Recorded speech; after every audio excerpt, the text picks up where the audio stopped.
అనేక పుణ్యతీర్థాలకు ఆలవాలం తిరుమల శేషాచల పర్వతగిరులు. తిరుమల పుణ్యక్షేత్రానికి సమీపంలో నెలకొని ఉన్న తీర్థాలలో ఎంతో పవిత్రమైనది రామకృష్ణ తీర్థం. మాఘశుద్ధ పౌర్ణమి నాడు రామకృష్ణ తీర్థం ముక్కోటిని ఎంతో వైభవంగా నిర్వహిస్తారు.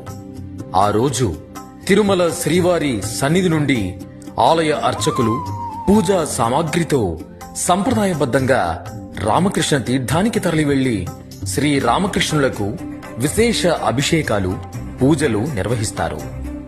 రామకృష్ణ తీర్థం ముక్కోటి నాడు తీర్థంలో పుణ్యస్నానం చేసి స్వామిని సేవిస్తే పాప కర్మలు తొలగిపోయి పుణ్యం చేకూరుతుందని భక్తుల ప్రగాఢ విశ్వాసం. ఫిబ్రవరి 12న రామకృష్ణ తీర్థం ముక్కోటి జరగనున్న నేపథ్యంలో టీటీడీ అందుకు తగిన ఏర్పాట్లు చేసింది.